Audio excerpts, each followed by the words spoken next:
महत्वाची बातमी, मंत्री धर्मेंद्र प्रधान लोकसभा अध्यक्षांच्या भेटीला गेलेले आहेत। मंत्री धर्मेंद्र प्रधानांची ओम बिर्लांशी देखील चर्चा झाल्याची माहिती आहे। मोठी बातमी आता समोर येतेय। नीट पेपर फुटीवर जे दिल्लीत आंदोलन पेटलेलं आहे त्या सर्व पार्श्वभूमीवर आता ही महत्वाची राजकीय हालचाल पाहायला मिळते। मंत्री धर्मेंद्र प्रधान लोकसभा अध्यक्षांच्या भेटीला दाखल झालेत। मंत्री धर्मेंद्र प्रधान यांनी ओम बिर्लांशी चर्चा केल्याची माहिती मिळतेय।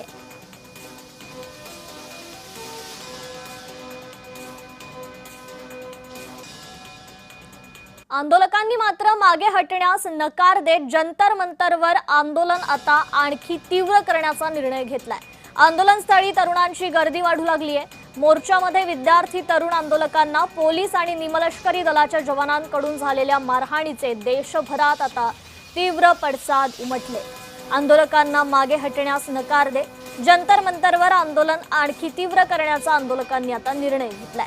आंदोलक आणि विरोधक यांच्या आक्रमकतेमुळे केंद्र सरकारवरील दबाव वाढल्याचं चित्र निर्माण झालंय। धर्मेंद्र प्रधान यांच्या राजीनाम्यासाठी लंडनमध्ये देखील आंदोलन करण्यात आलंय। लंडनमध्ये जमलेल्या भारतीय नागरिकांनी आणि विद्यार्थ्यांनी एकत्र येत शांततापूर्ण मार्गाने निदर्शनं केली आहेत। शिक्षण मंत्री धर्मेंद्र प्रधान यांनी स्वतःच्या पदाची नैतिक जबाबदारी स्वीकारून तत्काळ राजीनामा द्यावा अशी मुख्य मागणी या आंदोलनात करण्यात आलेली आहे। तर लंडनमधील आंदोलन सोशल मीडियावर देखील प्रचंड व्हायरल झालंय। भारताबाहेर देखील या विषयावर संताप व्यक्त होत असल्याचं चित्र पाहायला मिळतंय।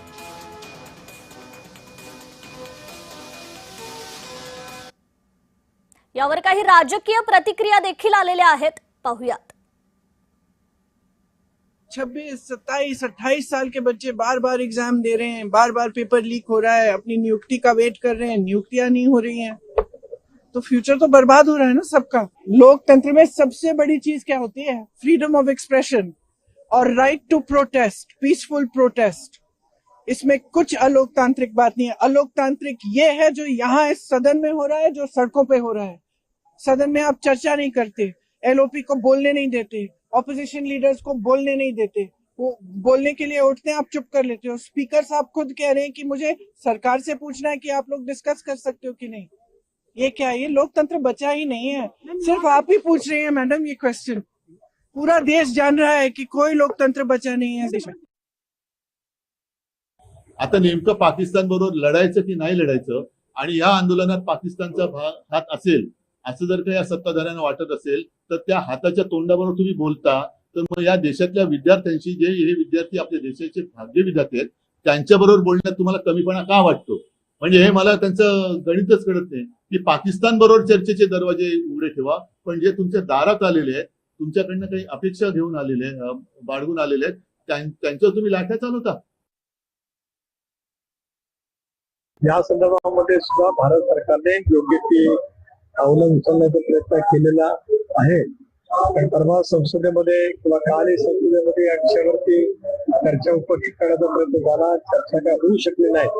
परंतु केंद्रीय एक वरिष्ठ मंत्री JP नड्डा यांची आणि आंदोलकांच्या नेत्यांची त्या ठिकाणी भेट झाली। त्याच्यातून मार्ग निघालाच पाहिजे। त्यांच्या ज्या काय भावना असतील त्या समजून भारत सरकार निश्चितपणे या संदर्भामध्ये काहीतरी निर्णय त्या ठिकाणी घेईल।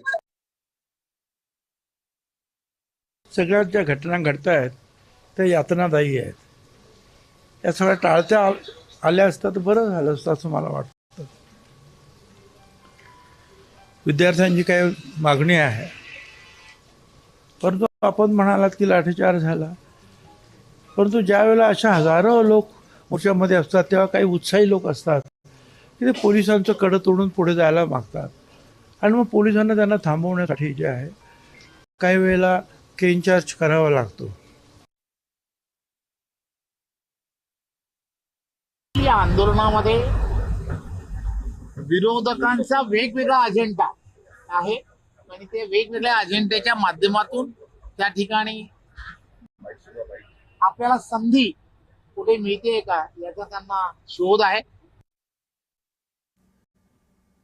दिल्लीतील CJPच्या आंदोलनाला सेलिब्रिटींचा देखील पाठिंबा मिळताना दिसतोय। या बाबतीत सेलिब्रिटींनी देखील त्यांचं मत व्यक्त केलेलं आहे। आदाब, नमस्कार।